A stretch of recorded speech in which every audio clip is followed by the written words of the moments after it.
Salam sejahtera Malaysia, denyut nadi suara rakyat bergema di channel ini. Jangan lupa tekan butang subscribe, like dan share. Malaysia kita punya, cintai Malaysiaku, kita jaga kita.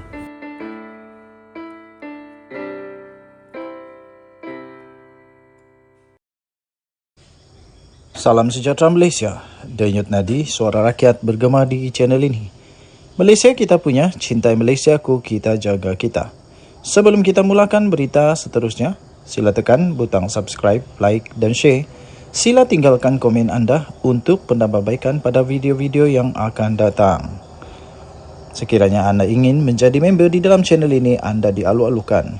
Kerana kita akan memulakan pemberian merchandise untuk penghargaan kepada member-member dalam channel ini. Berita terkini yang amat mengejutkan seluruh parti UMNO dan 3 juta ahli UMNO. Berita ini dipetik daripada bharian.com.my bertarikh 26 Januari 2023. Bertajuk UMNO keluarkan senarai ahli sabotaj parti calon pada PRU15 esok. Berita penuh. Presiden UMNO Datuk Seri Dr. Ahmad Zahid Hamidi memaklumkan akan ada pembersihan besar-besaran terhadap mereka yang telah mensabotaj parti dan calon pada pilihan raya umum lalu. Beliau berkata perkara itu akan diputuskan pada mesyuarat Majlis Kerja Tertinggi MKT esok. Ahmad Zahid yang juga adalah timbalan Perdana Menteri berkata demikian ketika beliau ditanya sama ada mesyuarat MKT esok akan menentukan nasib bekas Ketua Pemuda Khairy Jamaluddin. Katanya dalam jawapan tersebut, tunggulah apabila MKT bermesyuarat. Untuk dia, Khairy secara individu tidak penting.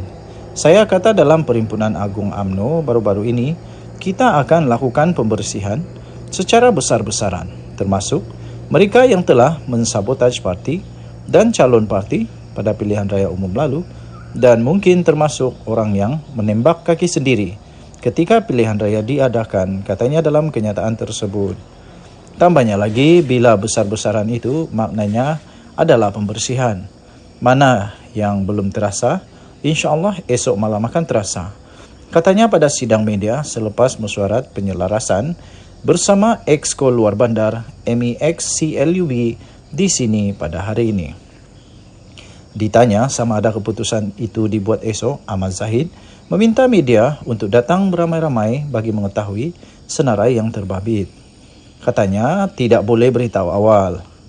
Kalau strategi dikongsi dengan wartawan, tidak lagi jadi strategi.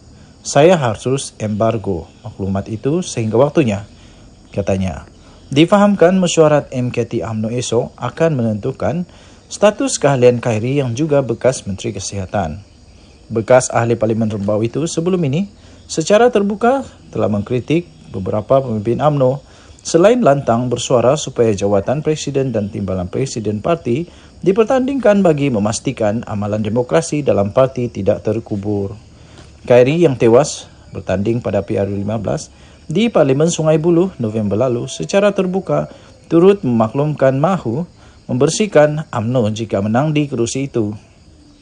Khairy juga menarik perhatian apabila mendakwa adanya perwakilan import ketika proses pengundian usul tambahan tiada pertandingan Presiden dan Timbalan Presiden pada Persidangan Agung UMNO 2020 baru-baru ini, yang mana ia dinafikan oleh pemimpin parti berkenaan. Terdahulu, pada hari ini Setiausaha Agung UMNO, Datuk Seri Ahmad Maslan memaklumkan UMNO akan memutuskan tarikh pemilihan parti termasuk bagi jawatan tertingginya pada mesyuarat MKT UMNO esok. Beliau berkata, ia membabitkan pemilihan parti di peringkat cawangan selain peringkat bahagian yang dijangka diadakan serentak di 191 bahagian seluruh negara, termasuk untuk memilih pucuk pimpinan tertingginya. Denyut nadi suara rakyat bergema di channel ini. Jangan lupa tekan butang subscribe, like dan share. Kita jumpa lagi. Bye-bye. Salam sejahtera Malaysia, denyut nadi suara rakyat bergema di channel ini.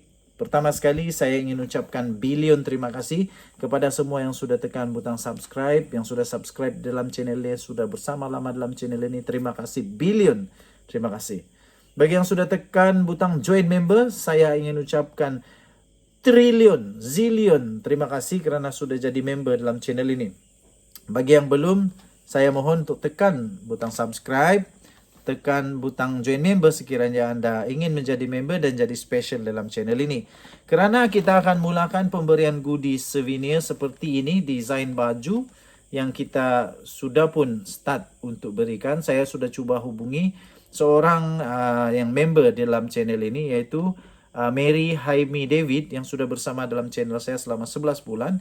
Saya sedang cuba untuk menghubungi dia dan menghantar t-shirt ini kepadanya. Kita ada juga goodies yang lain, merchandise yang lain, t-shirt, topi, keychain, stickers, macam-macam lagi. Banyak lagi yang kita akan bagi kepada yang sudah menjadi member dan terpilih di dalam channel ini. Okay, so ini cantik kan? Kamu boleh komen cantik ke tidak kah? Terima kasih saya ucapkan kepada Alex McCune yang telah desain baju ini dengan cantik. Okey, dia pun ada YouTube juga. Alex Music, kalau saya tidak silap. Nanti saya akan confirm semula apa channel dia. Kamu boleh masuk ke channel dia. Tapi terima kasih sekali lagi Alex yang telah desain baju ini. Cantik. Okey. Ada tali barut dalam agensi penguat kuasa yang membantu kegiatan penjenayah. Itu yang diumumkan. Mengejutkan sekali. Tali barut dalam agensi penguat kuasa yang telah membantu kegiatan jenayah. Patutlah susah nak benteras. Itu diumumkan, dipercayai sendiri oleh Suruhanjaya Pencegahan Rasuah Malaysia atau SPRM, yang percaya bahawa terdapat sebenarnya tali barut. Oh, ini tali barut, perkataan yang memang tak syoklah didengar, memang tampes. Kita tolak ini tali barut ini. SPRM percaya terdapat tali barut dalam kalangan pegawai dan anggota agensi penguat kuasa dalam membantu kegiatan penjenayah. Aduh, macam manalah penguat kuasa yang lain cuba untuk hentikan. Ada penguat kuasa yang jadi tali barut, ada penguat kuasa yang jadi penjahat, ada yang membantu. Jadi macam mana lah nak lepas semua ini? Harap-harap bolehlah dikurangkan dan seterusnya akan dihapuskan. Okey, pengarah kanannya sendiri, iaitu pengarah kanan siasatannya sendiri, Datuk Seri Hishamuddin Hashim, maafkan saya. Datuk Seri Hishamuddin Hashim berkata, menerusi bidang penguatkuasaan, tumpuan SPRM terarah kepada pembongkaran kes-kes bersindiket atau jenayah terancang yang memberi kesan kepada aspek sosioekonomi masyarakat. Jelasnya, ia membabitkan penyeludupan, perjudian, pemerdagangan manusia, pekerja asing tanpa izin, perlesenan, percukaian dan makau scam. Ui, banyaknya. Patutlah susah mau benteras. Aduh. Katanya SPRM percaya terdapat tali barut di kalangan pegawai dan anggota agensi penguatkuasa dalam membantu kegiatan penjenayah-penjenayah ini, katanya dalam satu kenyataan hari ini. Bidang penguatkuasaan merupakan salah satu daripada 3 bidang utama di bawah strategi pemerkasaan penguatkuasaan berkesan yang diberi penekanan agensi itu ya untuk melangkah ke tahun 2023. 2 lagi bidang yang diberi tumpuan ialah bidang perolehan kerajaan dan bidang dana awam atau peruntukan khas kerajaan. Menurut Hishamuddin lagi, dalam bidang perolehan kerajaan, tumpuan siasatan adalah untuk membenteras amalan rasuah dan sistem perolehan dalam sistem perolehan kerajaan, mengelak daripada ketirisan dan memastikan projek-projek atau perkhidmatan yang dilaksanakan mengikut undang-undang dan peraturan yang berkuat kuasa. Katanya, tumpuan turut diberikan kepada kegiatan monopoli projek atau kartel projek, projek-projek terbengkalai dan projek-projek sakit yang menyebabkan kerugian besar kepada kerajaan dan melibatkan grand corruption. Grand corruption seperti individu yang berprofil tinggi, kes berkepentingan awam dan kes yang sensitif. Tambah beliau, bagi bidang dana awam atau peruntukan khas kerajaan pula, tumpuan SPRM adalah terhadap isu-isu ketirisan dan ketelusan pengurusan dana kerajaan yang hendak disalurkan kepada golongan sasar. Tambah katanya, saban tahun SPRM menerima rungutan daripada pelbagai lapisan masyarakat tentang ketidakcekapan pengagihan dana-dana awam, ketirisan, penyelewengan dan tidak mencapai objektif pelaksanaannya.